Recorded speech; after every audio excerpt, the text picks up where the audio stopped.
Ketika orang lain sedang bersiap sedia dengan fenomena cuaca panas El Nino, penduduk di Kampung Kilang, Kampung Pulau Kabung dan Taman Anggerik Permai di Berwas dekat Manjung pula berdepan dengan situasi banjir. Situasi sama dialami oleh penduduk di Kampung Batu 25, Kampung Berjaya, Kampung Batu 23 dan Sungai Rotan, Batu Hampar di Terong yang kini ditempatkan di Pusat Pemindahan Sementara PPS ekoran bencana itu.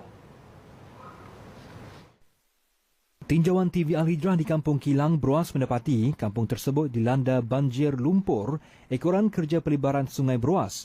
Menurut penduduk, mereka tidak membuat sebarang persiapan kerana tidak menyangka hujan selama 2 jam itu menyebabkan banjir. Teruk, memang payah. Susah nak cakap. Jangka tak macam musim panas tiba hujan? Betul, tak jangka. Tak jangka.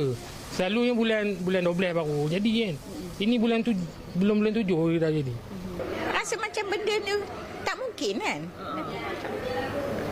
Hujan 2 jam selalu kami kalau 2 jam tu biasalah bagi kami. Kami memang tempat banjir kan, tepi sungai belakang, depan sungai, belakang parit. Kita memang dah tahu dah.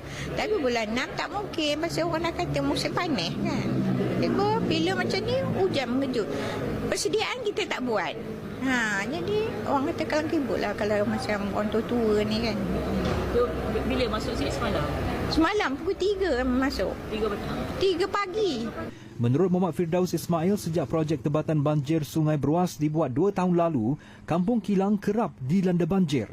Katanya rata-rata penduduk di situ adalah warga emas dan banjir yang berlaku secara tiba-tiba boleh mengancam nyawa. Justru katanya penduduk berharap pihak berkaitan dapat mempercepatkan pelaksanaan projek tebatan banjir tersebut. Kalau boleh, itulah tempat yang projek demo tu harap buat betul-betul lah. Jangan main-main kan, nanya kami. Selut kan, bukannya ni kan. Tu lah. Projek tu bila buat ya? Projek tu 2 tahun lepas lah, tapi dah tergendala berapa tahun, setahun ni. Itu projek apa? Pembantan banjir. Tebatan banjir. Dia nak buat kolam kan. Tapi dari projek tu buatkan... Kami jadi tentara. 2 tahun dah. Tahun lepas bulan 12. Tahun ni bulan 6 jadi lagi. So banyaklah barang rosak lah ya. Sofa habis. Itu perabot-perabot macam ni. Apa ni? Sebut kayu ni habis nampak. Setakat tengah hari tadi, 2 PPS dibuka di 2 daerah di Perak bagi menempatkan 92 mangsa banjir daripada 33 buah keluarga susulan hujan lebat berterusan petang semalam. Sekretariat Jawatankuasa Pengurusan Bencana Negeri memaklumkan 2 daerah yang terjejas adalah Larut Matang dan Selama LMS serta Manjung.